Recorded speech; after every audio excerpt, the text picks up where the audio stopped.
My Kabul. Kabul, capital city, power center, a city which has attracted the attention of ancient kings across the region, a place which has gone through several years of war, but now Kabul is reaching out to the modern age. Hello, I'm Tahir Qadri from BBC Persian Television, reporting for BBC World News. Welcome to Kabul. This city is over 3,500 years old. It is the capital and the economic and cultural heart of Afghanistan. As you can see from where I'm standing, Kabul is blessed with natural beauty. But as we all know, it also has its problems. I want to show you how the ordinary people of this city live their daily lives.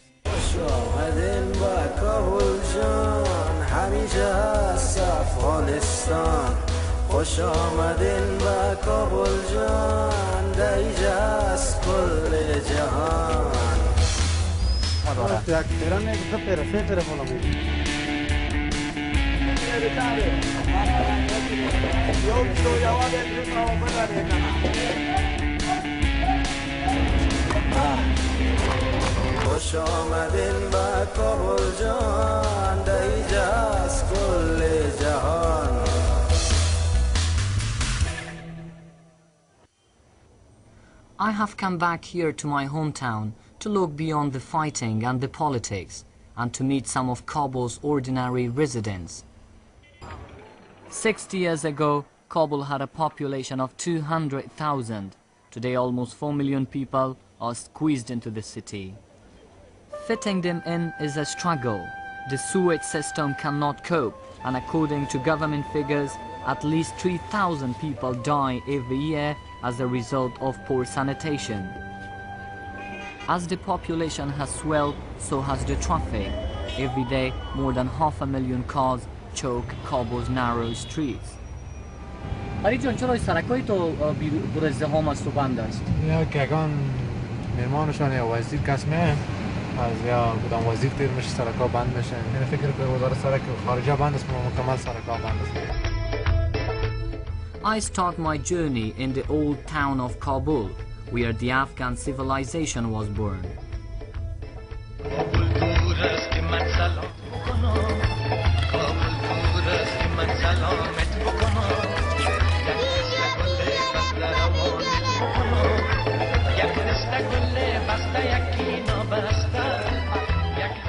The first settlements in Kabul date back more than 3,500 years. The city lies nearly 2,000 meters above sea level, nestled beneath two mountains.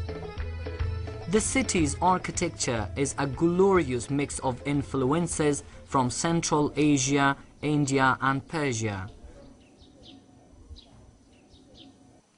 Zahiruddin Muhammad Babur, the founder of the Mughal Empire, who conquered Kabul in 1504, was so taken with the fine climate and spectacular views that he made the city his summer capital.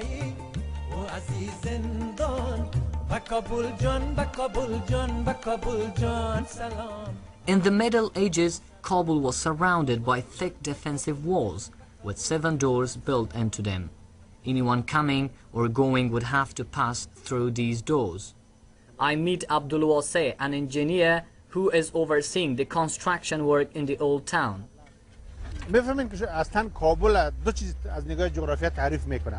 شهر کابل طوری قرار گرفته که در دامنه این کوه آخر یک بلندی وجود داره که ما به نام بالایسار میگیم. اصلا مسکن بسیار قدیمی کابل همونجا قرار داشت و از مابینش یک دریا تیر میشه که آبش از کوه بابا و پغمان به اصطلاح شروع میشه و همون تو میره و از راه ماهیپر تا بالاخره به جلال‌آباد.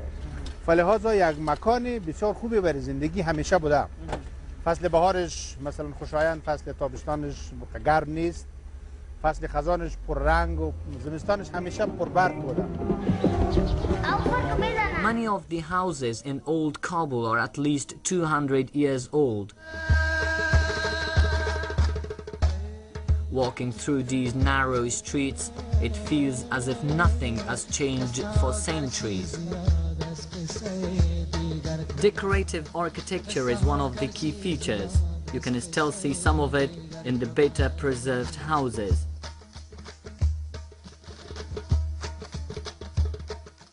These decorations go back thousands of years when Afghanistan was on the Silk Road, the trade route between Europe and China. I went to visit an old but very beautiful house in this part of Kabul. I meet Farzana, the owner. هی از جمله از یکی از فامیل خانواده های بسیار مشهور کابل یا شهر کنه قدیم کابل است که به اسم عبدالعزیز لنگرزمین مشهور است و ای از جمله از دوستای از فامیلای خود ما می باشه که تقریبا قدامت تاریخیش که فکر کنیم از 200 سال شاید زیادتر هم باشه. یعنی در گذشته ها قسم معلوم میشه که مثلا شهر کنه کابل در نقش و نگاری و معماری خیلی خوب بودن. به صورت عموم تمامش نی، از جمله فامیلایی که بسیار ثروتمند مشهور و به حساب ادبیات دری اگه بگوییم عیاران کاکه های شهر قدیم که بودن به می قسم خانه های برخواد درست میکردن. به خاطر چی؟ به خاطر هزی که وقتی که ما نام از عیاران میگیریم از کاکه ها میگیریم باید او اما قسم خانه می داشت که میتونست حتی به سوی وزیر پادشاه رئیس وقت به اینجا بیاید دعوت شود و بعد علاوه از این مردم هام که اینجا بودن چون یا کاکه بودن مردم هام در مراسم خاص واره دعوت میکردن و از این خانه ها استفاده میکردن. I was invited to join them for lunch. واقعا خوشمزه است، خیلی خوبش پخته کردین. بسیار زیاد تشکر از مهمان نوازیتان. خداحافظ. دیگه خوش شدم. خداحافظ. ببخشین. The beauty of the old and delicate decoration means a lot to some of old Kabul's inhabitants, but for others it does not compensate for the fact that life is a daily struggle for survival. To see how poorer people live and what problems they have, I traveled to another part of Kabul called Dehmazang.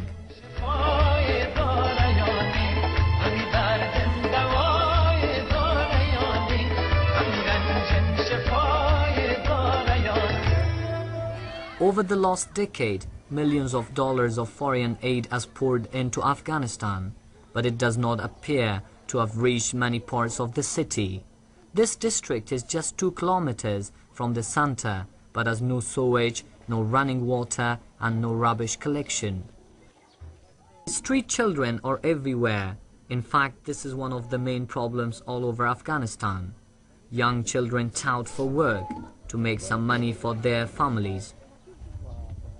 We are only 2 kilometers to the center of the city in Kabul. However, as you can see, pollution is one of the ongoing challenges here. Hundreds of children just walk down these roads every day, and most of them just they put water on their shoulder and they carry from down there to up the hill. سلام برادر. سلام علیکم. خوب هستین؟ سعد دارین جان شما جور خیر خیریت سعد دارین؟ خیر هستین. شما از کومیاین و آب میبرین؟ آب جون آب میبریم. و چقدر فاصله است اینی که آب از این رو انتقال میکنه؟ کارشگاه دیگه درم از بزنیم. ها؟ چقدر وقت در بر میگیره؟ یک نیم ساعت راه 1 ساعت راه میای که متخانه رو میبریم. هر روز شما از اینجا میبرین؟ هر روز از اینجا میبریم. آها. و چقدر مشکل از زندگی کردن در سر بسیار مشکل است. خواهم با مشکل است. هر چیز مشکلات زیاد داریم بدر. دیگه اینا خودتون مگه میرین امروز ما ببینید چقدر مشکل ما داریم ما مردم.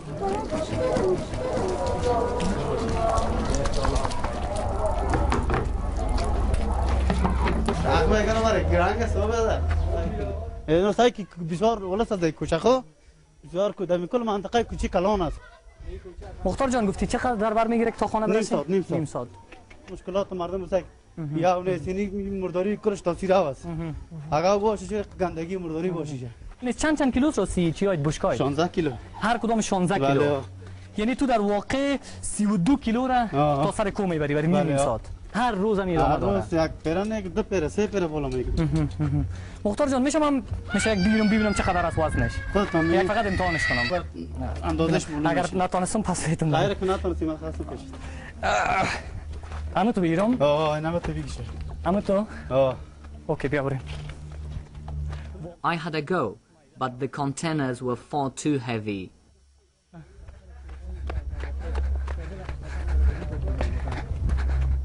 I lost it just a few meters.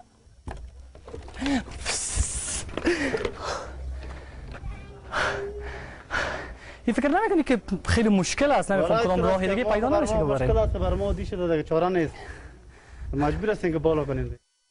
This is not just Ahmad Mukhtar's problem.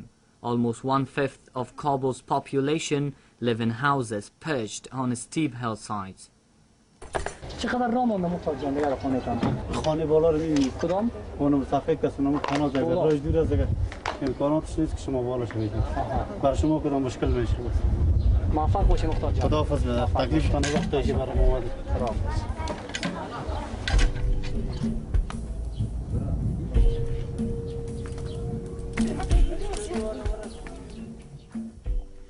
Kabul is famous not only for its old houses and its vivid decorations, it is also a place with holy shrines and mosques. Religion is an integral part of this city. I meet Vakil Suleiman. He is a well-known historian and he tells me about the shrines. این زیارت از این خاطر اهمیت بسیار خوبی داره که اولاد صدیق اکبر یار اول رسول خدا حضرت محمد مصطفی صلی الله علیه و سلم است.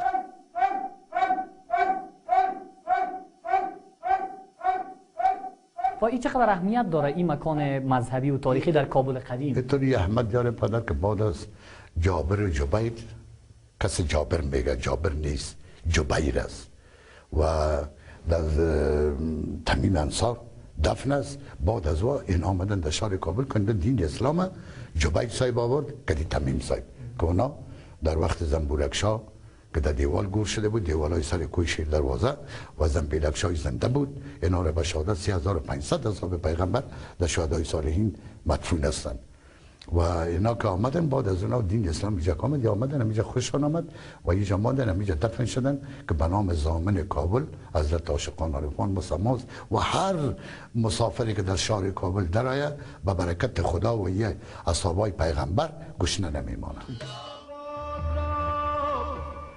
As another day breaks, I head to Kabul's musical heart, a district called Kharabat Khana. This is where many Afghan musicians were trained. Over the centuries, it has been home to several famous singers, and Afghan kings of old would throw parties here. Most of the musicians have now moved on to find their fortunes elsewhere, but a few remain. پیش خو استادای بزرگا بودن، حالا او بزرگا نمانده و پیش و کوچه خرابات هم نمانده که بزرگا بود، کلگیش اینجا میشتن میدان سنتراشی اینجا میشتن، حالا هیچ کس نمانده غیر استاد آجیامانگ مانده، استاد سلیم بخش مانده از بزرگای کوچه خرابات. بیادر پیش اینجا کوچه خرابات بود که کل هنرمندا میجا بود، از استاد قاسم شروع تا استاد رحیم بخش، استاد نبی گل، استاد رحیم گل، استاد رحیم بخش، استاد صابر، برادر استاد قاسم دیگه. این بیادر ایسه که کل هنرمندا در این کوچه بود و بازشان بود دیگه. حال بیادر ایسه که یک تعداد کم است اینجا.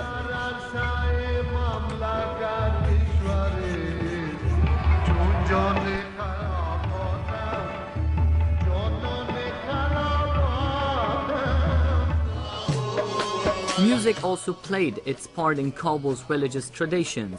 Over the centuries, Sufis, followers of Islamic mysticism, would gather and have religious events, singing and chanting from dusk till dawn.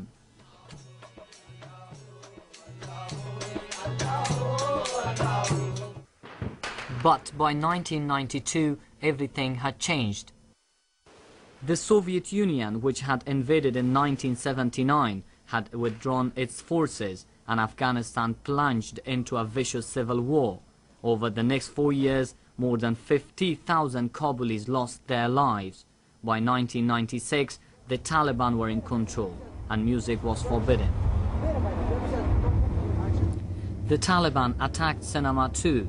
Masood, a local journalist, offered to show me around one of the former picture palaces. خب مسعود جان اینجا چی است؟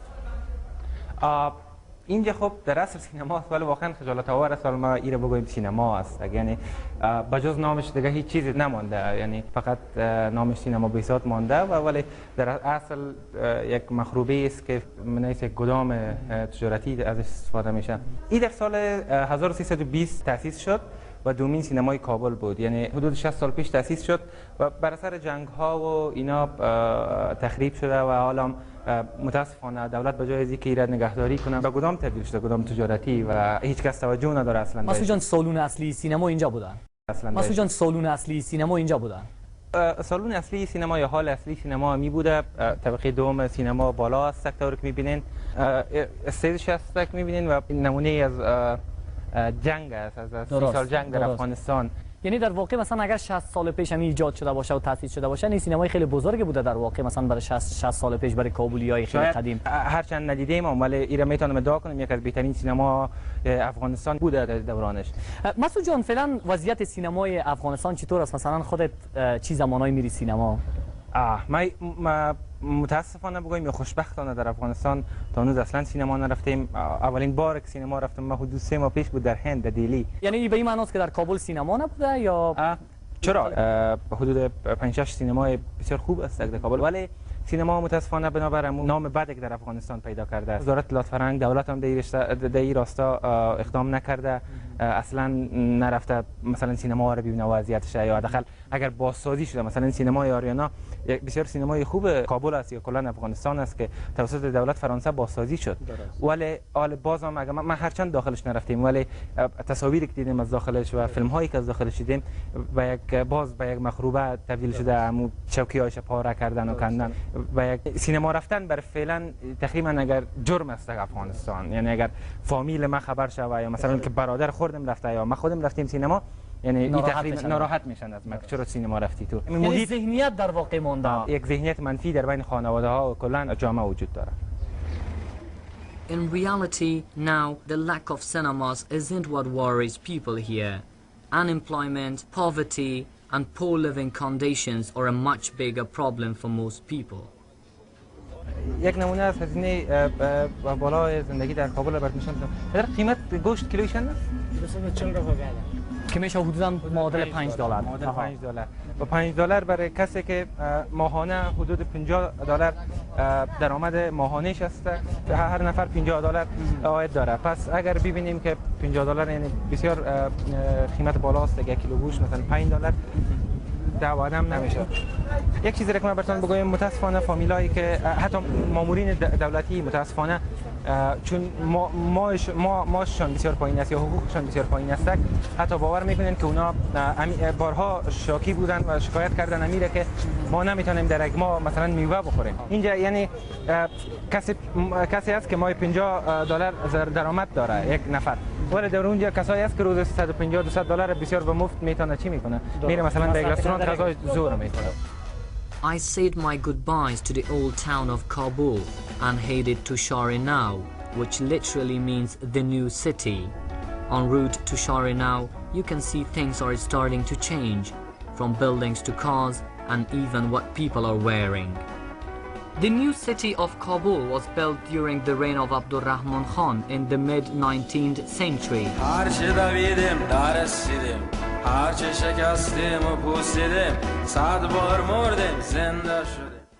Most of the old city had been destroyed by fighting, and Khan seized the opportunity to modernize and expand the city's footprint. Today, almost all government offices, malls and foreign organizations are to be found in this part of Kabul.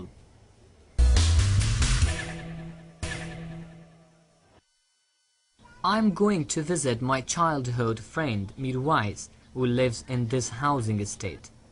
These buildings are called makrorayon in Russian, and they were built in the 1950s. They resemble the Soviet-era housing complexes, and though run down, for many Kabulis this is luxury living.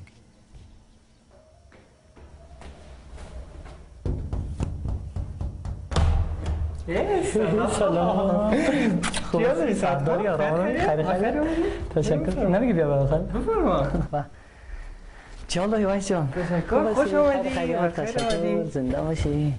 این بیسی فارسی میبینی؟ بیسی فارسی ها. بخاطر ما نمیبینی. نه. خب چطور از زندگی در کابل چطور است؟ زندگی دیگه تعلق داره. مثلا منطقه که زندگی میکنین، مثلا اگه مکرویان باشه یا شهر-e-now باشه، بسیار زندگی بالاست. رستوران های زیبا جور شده دیگه، در این حال بعض تفریح دیگه کلاب های جالب است بر بچه ها میتونن برن. به نظرم که زندگی روز به روز بهتر شده. Mirwais invited me to accompany him to his tennis session.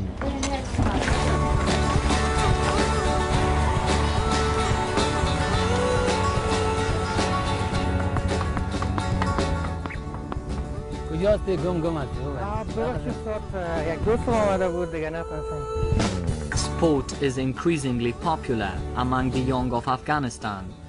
There is huge national pride for the handful of Afghan athletes who are beginning to do well in international competitions. ورزش خود در کابل بلند زیاد پیشرفت کرده. از اول کردن. از اول ورزش داشتیم خوب. لکن صحیح نبود. حالا خوب ورزش بیخید پیشرفت کنه. بخاطر معلوم است قهرمان است. مدال آورده. مقامات آورده. ولی در فعلا در المپیک زیاد ورزش داره.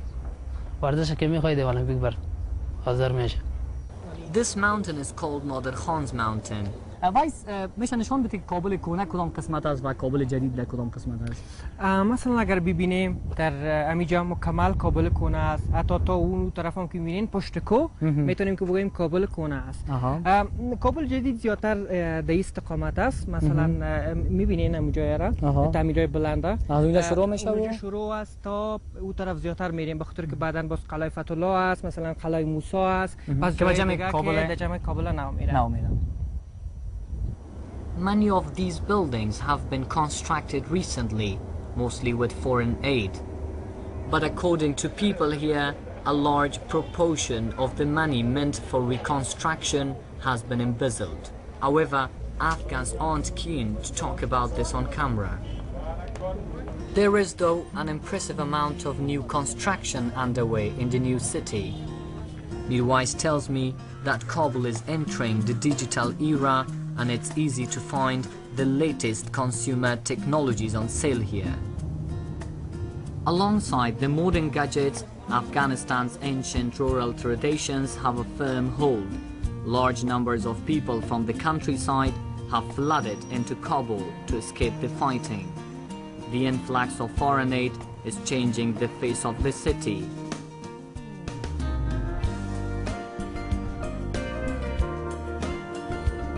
Private reconstruction like these shopping malls is another good example of the newer projects here.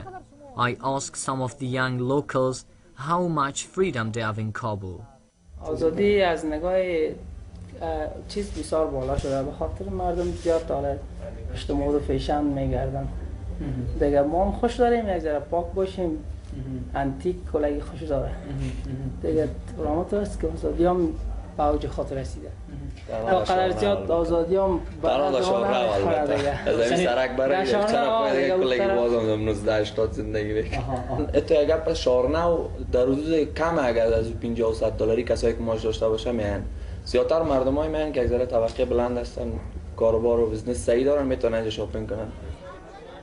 Private companies run by foreigners have created job opportunities for a few lucky people, but most still have to do the unskilled and more unpleasant jobs.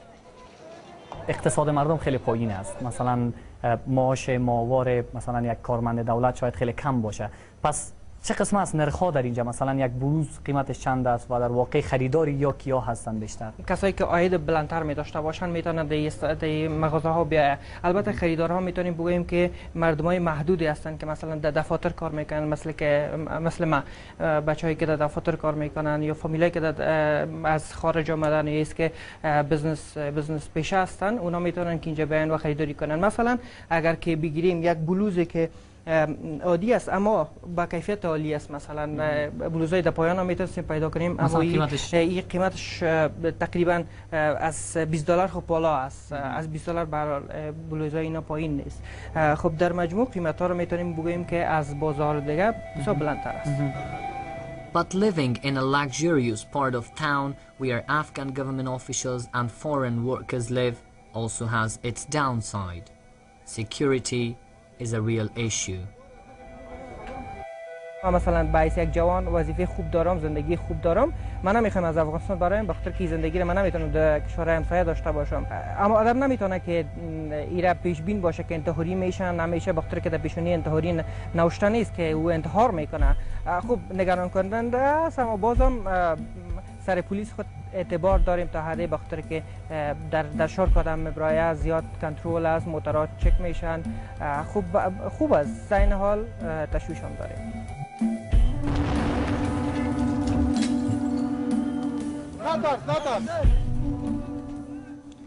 In February 2010, the Taliban attacked Shahr-e-now and the famous Sofi landmark hotel.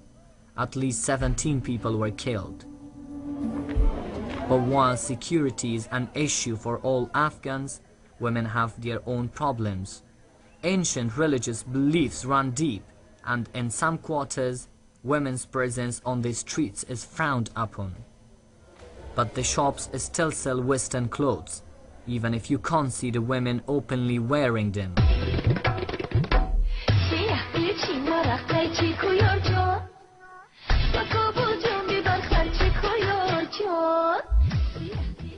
In the 70s and 80s, women in Afghanistan had a lot more freedom. They were educated and were involved in politics and social affairs. Kabul even had female bus drivers. But under the Taliban, women were confined to the home and schooling for girls was banned. Today, even though lots of women work alongside men in offices, many still feel like second-class citizens. فرهنگ ما و امی عنعنات افغانیا یک عنعنات بسیار محکم است که مشکل است که ما در بیرون بریم یک دکان بگیریم کار بار شروع کنیم و دو مشکل اهمیت است که اگر ما بتانیم یک دکان در بیرون اگر بخوایم بگیریم بازم نیروهای امنیتی ما هنوز قدر فهم دانششان به اون سطح نرسیده که ما مثلا در یک جای دکان بگیریم اونا هم کار با ما باشه. ما پیرانای ارسی تهیه میکردم در بازار لسی مریم به فروش میرساندم. بعدا آهسته آهسته از اینکه ما مهاجر شدیم رفتیم به پاکستان. وقتی که از اونجا ما پس به افغانستان آمدم ما یک مغازه را تانستم خریداری کنم و سرپرستی مغازه خدا و چندین خانم دیگه که در بخش صنایع دستی کار میکنن و در تجارت همراه ما همکار هستن با اونا کار شروع کردم.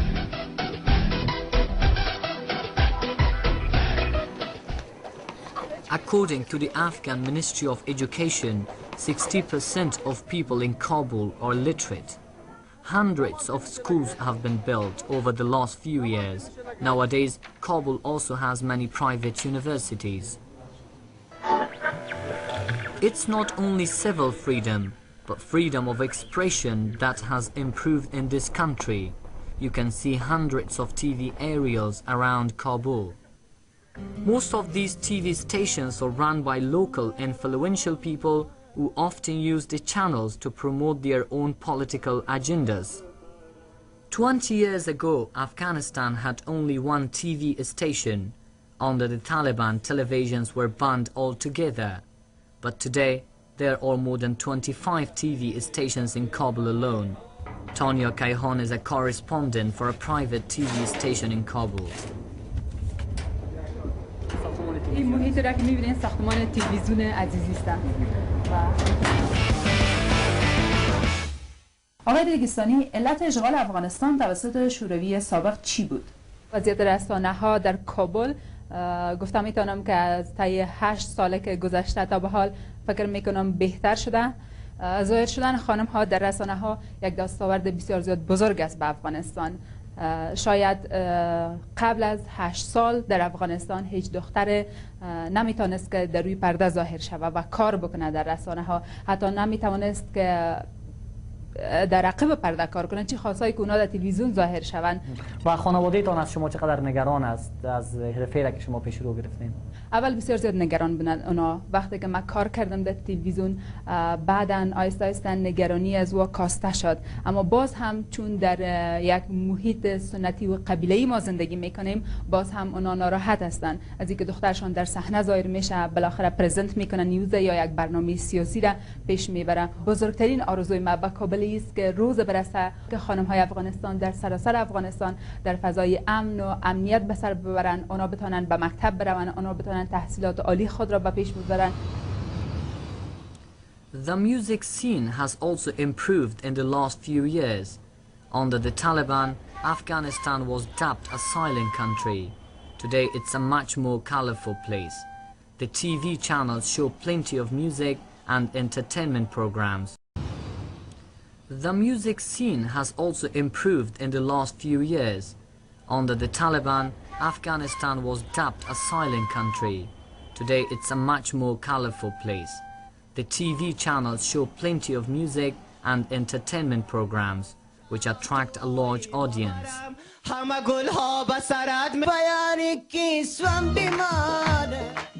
In the last few years, international program formats have found their way on Afghan television, and people can now enjoy popular shows such as Who Wants to Be a Millionaire every week on domestic channels. Afghanistan now has its first rock band in 3 decades.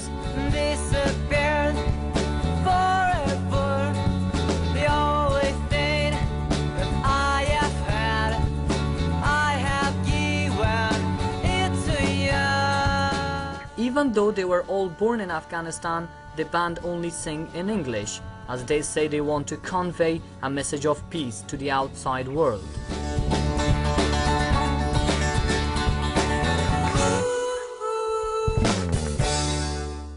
I meet the band members and I speak to Sulaiman Qardosh, the lead singer, who is also the youngest at 18 years old. مکتب موسیقی را در سال 2006 خلاص کرده بودم در ازبکستان. دیگه فکر میکنم تقریبا از سالهای 2004 2005 کمک جدی‌تر در این چیز کار کردم. یعنی مثلا اول کمک کورس‌ها میرفتیم، کورس موسیقی فقط عادی بود، یعنی حال مکتب. باز از کمک فکر کردم که خودم در این پیدا کردم، یعنی میخواستم کمی رشته را پیش ببرم.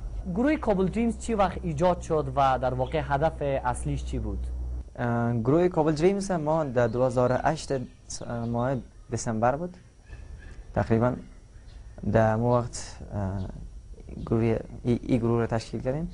یک روز 6 نفر جمع کردیم، اما من گیتار ما آوردم و بعض موسیقی که خودم در کله‌ام بود و خودم هم ساخته بودم اونا را با اونا کار کردیم و چیز بد نبود، یعنی خوش ما آمد، مثلا خوش اونا آمد. بچه‌ها گفتن که حالا موسیقی بد نیست، یک صدای خوب بود. و گفتن که چرا یک گروه جور نکنیم، چون من خودم در همین فکر بودم می‌خواستم یک گروه جور کنم و خود بچه‌ها هم در همین فکر بودن که می‌خواستن یک گروه جور کنن و باز از این وقت شروع کردیم اساسا گروه را تشکیل کردیم. خود گوینده خبر هم هستی در یکی از رسانه‌های شخصی افغانستان، چطوری دو کار با هم پیش می‌بریم؟ بسم الله الرحمن الرحیم. آریانا تلویزیون ایت کورچلر، السلام علیکم. همونطور عادی، یعنی روز میرم خبر میخوانم و شبم راوند داریم و خبر میخوانیم. یعنی در این عرصه هم خودم یک دفعه کوشش کردم که خودم نشان بدم، ولی نمیفهم دیگه قضاوت از مردم است که خوب میگم یا مثلا خبر چه قسمی میگم دیگه. سلیمان جان، در مورد اولین آلبومتان بود که قرار است منتشر شود، یعنی این آلبومتان فکر میکنی که چقدر فروش خواهد داشت و مردم چقدر را میپسندند؟ این آلبوم AP آلبوم است، اکستندد پلی. در داخلش 5 دانه آهنگای ما است و به نام I Wanna Run Away. ما میخوایم فرار کنیم یا ما میخوایم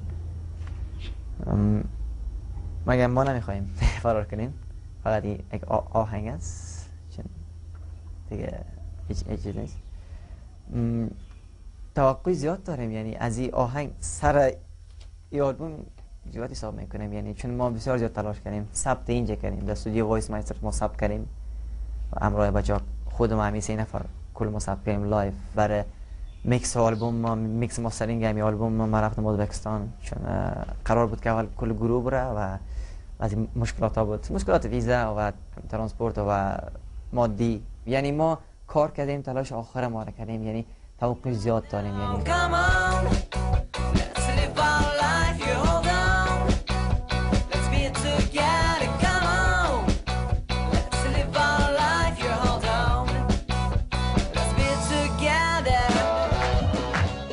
And it's not just the men who are in the music business.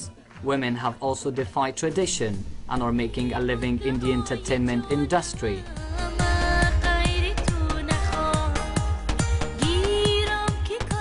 Farida Tarana is both a politician and a singer. ما تقریبا 4.5 سال پیش ما به صورت علنی یک آواز خوانده بودم و با او شدت برخوردهایی که برخورد کرده بودم و دیده بودم مثبت و منفی در این دوره که فقط 4 سال میگذره بسیار راحت تر هستن مردم و این شیوه کار هر نظام و هر مملکت است که یک چیز نو در اول با بسیار برخوردهای شدید است. ما با یک دموکراسی نوپایی هستیم در افغانستان که همه چیز فقط در حالت شعار هست هنوز هم، اما ای بودن خانم‌ها در اجتماع و به قول عامیانه ای سماجت خود خانم‌هاست که اونا رو نقشش پر رنگ کردن.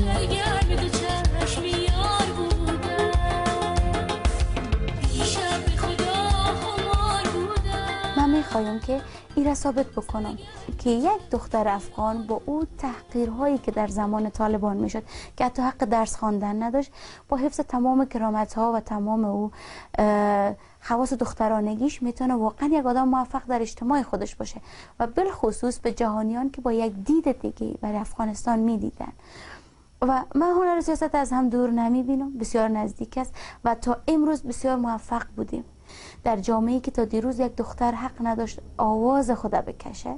امروز نه تنها که آهنگ خواند اما درس سیاست هم پشتیبان زیادی داشت که در شورای ولایتی ما خوشبختانه دومین آرای بلند در سطح کابل داشتیم. بزرگترین آرزویتان برای کابل چیست؟ آرزوی نیست که در کنار هم خوب و آزاد و همیشه سربلند باشن و بالخصوص افغانستان ما میخوایم یک افغانستان باشه مطرح در دنیا، نه به خاطر جنگ، به خاطر دستاوردهایی که در عرصه داشته باشه. Farida's wish is still some way off, for although the main fighting is many miles away from Kabul, the city looks and feels like a war zone. Take this building, for example. From the outside, it looks like a security barracks, but inside it is a different story.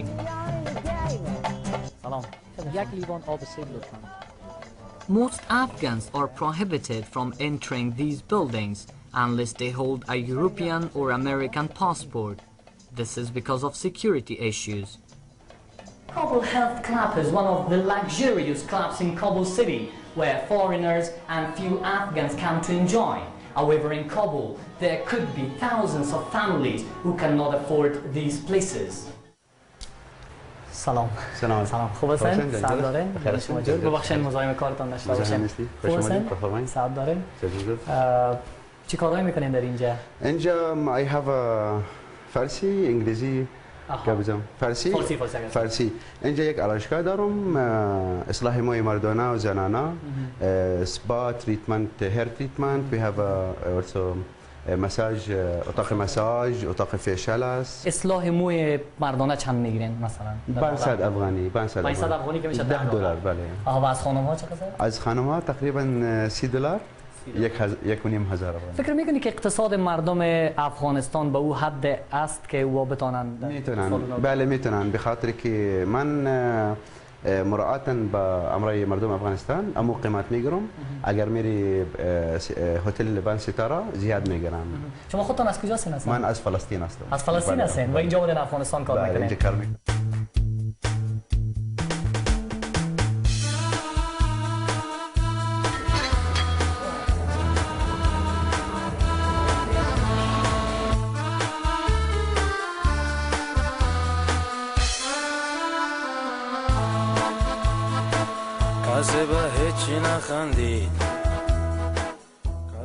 Kabul evenings have also changed. Only a few years ago, this city didn't have any electricity at all. But all of that has now changed.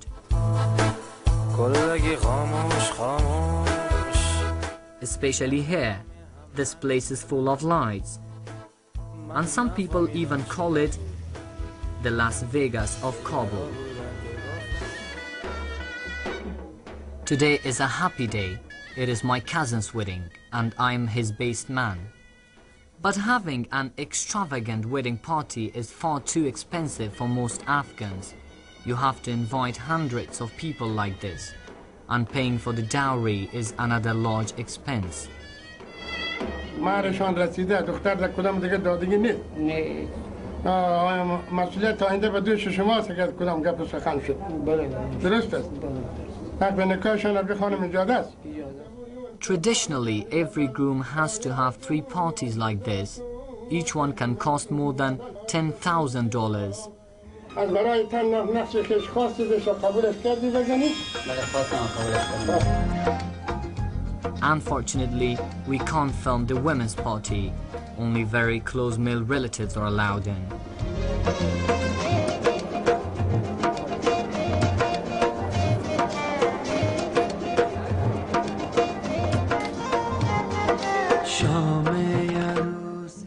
Over the last few years, I have returned to Kabul regularly, and every time I come back, I have seen improvements.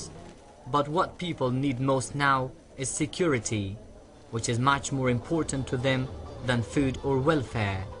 And will they eventually enjoy Kabul?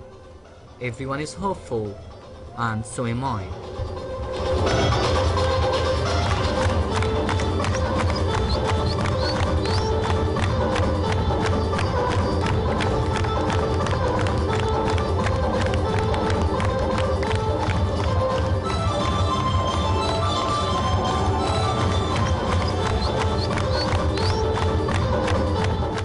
Tahir is with me now. Tahir, welcome.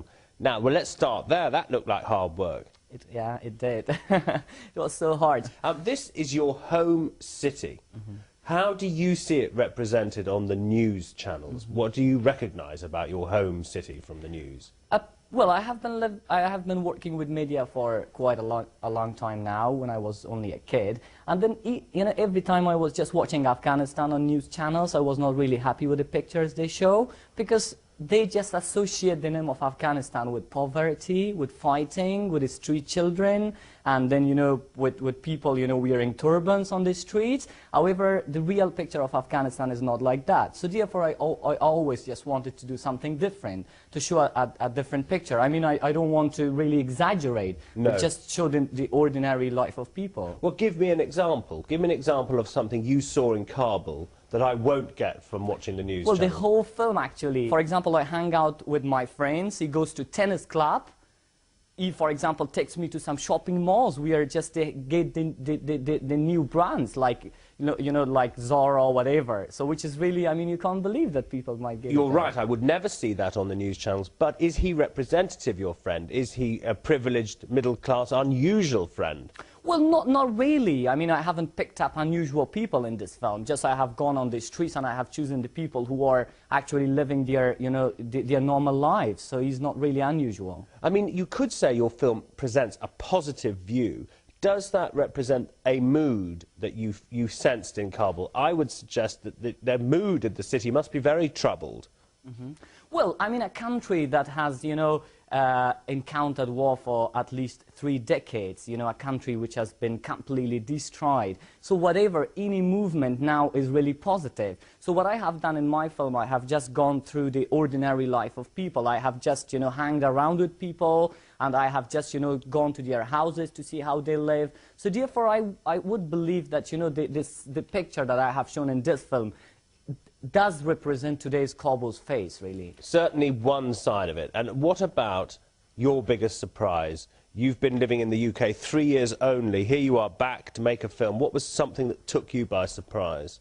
What really surprised me is that we always hear that people are really nervous about things, but when you get into people, they're quite happy. They are just having completely same life as we do here in England. Security? Did you have any problems? Security-wise, I mean, insecurity is miles and miles away from Kabul. That's mainly in the south. But we did face some problems, like, our camera was once, confiscated because they thought that, because the camera was with our driver and they thought that it might have explosives inside. But no, it was sorted out, so we didn't have any more problems, really. And do you want to move back there, having been there? Would you like to go back? Well, of course I do, yeah. I mean, I love to go and live there and do more films. I'm planning to do another film soon. Hopefully, just, I don't want to show really a colorful picture, an exaggerating picture to the outside world, but just I want to show how people live there. They have lots of problems, I know.